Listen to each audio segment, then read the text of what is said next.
Welcome to TRS Clips, the one-stop shop exploring every realm of knowledge ever. So first thing about Kundalini practice is that it involves a guru and diksha. So we have to understand these two terms. So a guru is like someone who is at the highest level enlightened, right? Someone who's attained moksha, but someone who is like competent as a teacher. And, to be a real guru, I mean, you've had some guests on the podcast that will know way more about this than I do. So I've received like tantric diksha and things like that. But so you have to be initiated into the practice. And the guru has to guide you, especially with Kundalini practices. And the whole reason is because as you do these practices and you start activating your chakras, they have to be cleaned. That's the other reason that I'm hesitant to just teach this stuff, because there's a cleansing process. And if you activate the energy and it's not cleaned, you can have problems like psychosis, mania, things like that. But what's the dirt made up of? That's a very interesting question. I would say, and this is going to open up a lot of doors, some amount of unclean prana, so your vital energies are not cleaned. Maybe some amount of samskar, some amount of karma, potentially. Like I would look at it from a couple of different layers. Those would be the three things. Okay. Yeah. Not like food that you're eating or experiences or drugs. No, all of those things go into that, right? Okay, So let's understand. So if my prana is unclean, then maybe if I'm taking unclean food, if I have lots of trauma, then those will be samskars. So my mind and the impressions that have been left on me are not healthy. And then even karma, right? So like if I do drugs, that's going to have a karmic impact. So if I am doing Kundalini practice and I'm getting high every day, there's going to be a karmic consequence of these two things when I put them together. Okay. Yeah. That's the spiritual lens on the subject. Yeah. So here's the cool thing that I think a lot of people, this is what I get excited about and a lot of people miss, is when people say karma, they're like, oh, it's some spiritual force. No, this can be understood in scientific terms. Like the biology of karma. Biology of karma, absolutely. Right? So there is absolutely a karmic biology. If the patient I talked about, if I smoke 2 packs of cigarettes, my karma is to walk down the aisle with wheeling an oxygen tank behind me. Right? So karma is a very real cause and effect force that happens biologically. Yeah. So going back to your question of, how do you do Kundalini practice? So you have a guru, you get initiated. This is one of those things that I used to not believe in, that I now believe in, which I can't explain scientifically. There's a limit to, I think, what science can. There's a need for a guru. I think so. Yeah, I mean. But the caveat there is that, so I'm kind of like on this path. So my teacher, the reason he taught me third eye practices is because he said, you're going to have difficulty finding a guru. So I'm going to teach you a practice to connect with what he called the inner guru. So once you do third eye practices first in one branch of Kundalini, because then you can get the guidance from the third eye itself. Yeah. Guru Tattva. I mean, that's what we got. So we can, Guru Tattva is very interesting. You can manifest Guru Tattva inside you. Absolutely. That's a whole section we'll break down later. Yeah, sure. So that's kind of how you learn them. So you have to have diksha. And I think that diksha is like is initiation. So that's when, I didn't understand this stuff, when a guru gives you a chunk of their spiritual energy. And so it's kind of like, the way I would think about it, the analogy that I would use is, if I want to have $1 million, if I start from zero and work really hard and I have all these expenses, right? I have to pay my rent, I have to pay for my car, I have to pay for my medical expenses. The ability to accumulate $1 million is very hard. If my parents give me $200,000 to start, they give me a down payment, a one-time injection of cash. They give me a down payment for a house. Even though they only gave me $200,000, my ability to get to $1 million is way easier. It's worth way more than 20%. Does that kind of make sense? That's what I think is the mechanism of diksha. So when a teacher gives you a chunk of their spiritual energy, your ability to get to $1 million happens way faster, even though they're not getting you a lot of the way there. But it's just like getting that down payment to the house. Your financial situation is drastically different. It's worth way more than 20%. So that's kind of what happens. And then, the Kundalini sadhana, what was your question again precisely?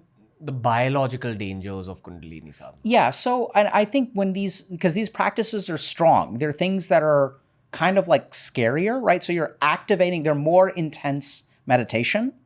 They're more intense practices. So you're doing these things like Ardha Siddhasan, where you are like compressing some blood vessels, which like you shouldn't do without guidance.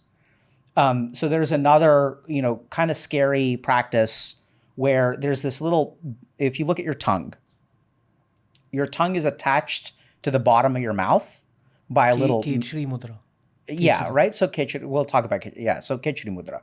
So Kechri mudra is when you lift up your tongue, you push it against the back of your mouth, the top of your mouth, and then you push it up into the oropharyngeal cavity. So you're kind of sticking your tongue up towards the back. Yeah.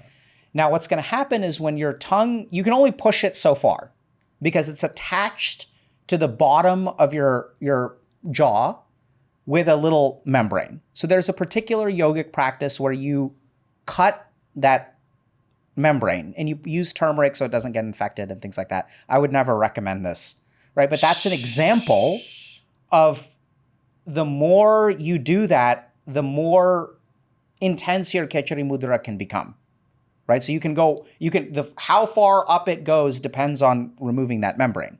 The reason that I don't teach this stuff quickly is because these techniques are not meant to be taught quickly. They're done in a very particular way. If you screw that up, who knows what's going to happen? And if you screw up, navel chakra practices, your capacity to metabolize may get messed up. You could intensify traumas. Yeah.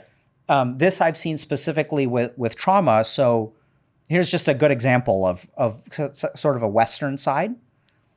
See, when you have trauma, your mind has these things called defense mechanisms. So it'll do things like block out memories. And so your mind is trying really hard to keep things suppressed. Now, if I do some meditation practice where I'm removing all of these mental barriers so that I can clean my mind, the trauma will come flooding to the surface, and that can overwhelm me. So one thing that's really interesting, even if you look at the science of meditation practices used to treat trauma, they are all grounding practices.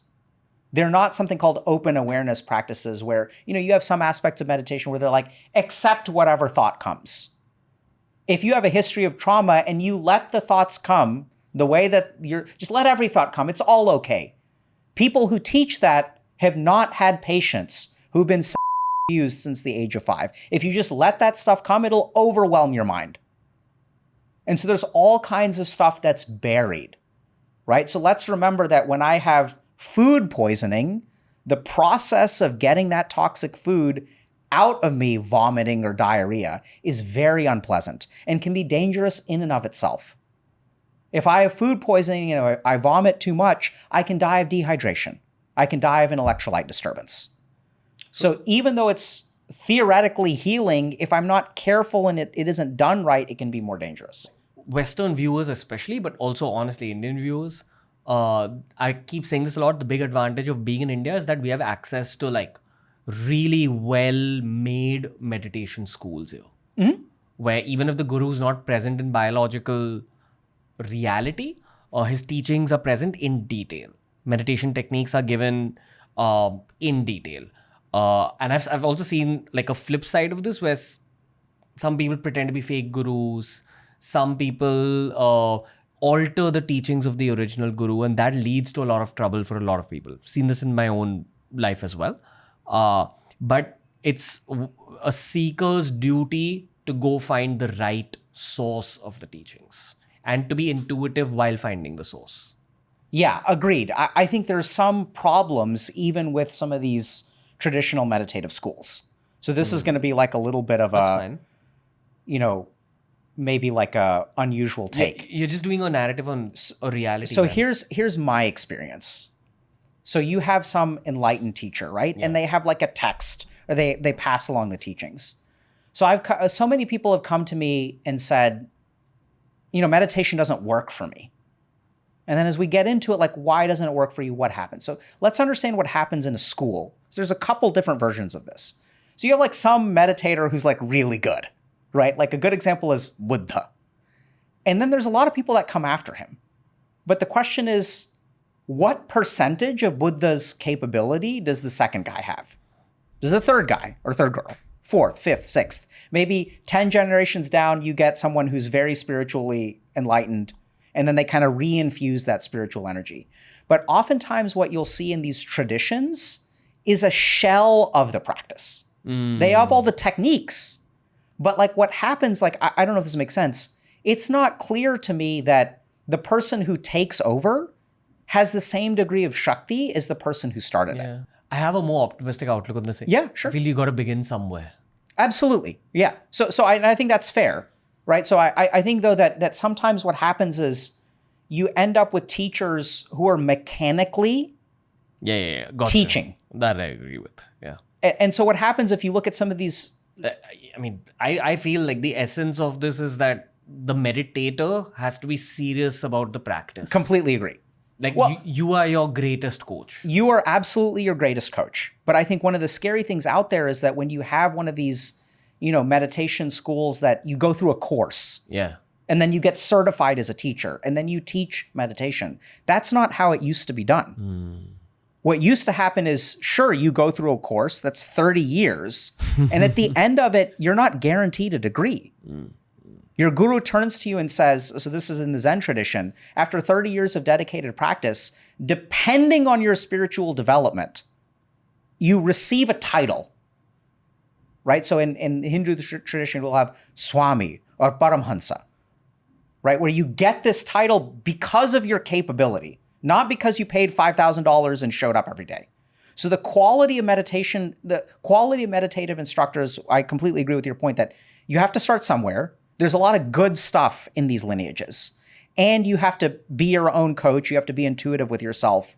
But one of the scary things that I see is a lot of people will go, they'll pay for some course, there'll be a teacher there, but just because they're teaching doesn't mean that they're like adept. Thank you for watching the clip दोस्तों. मेरा hope यह है कि आप हर हफ्ते इसी channel पर लौट आओ ताकि जितने भी पॉडकास्ट हम अपलोड कर रहे हैं ना, उनका सार आपको इस चैनल पर मिले.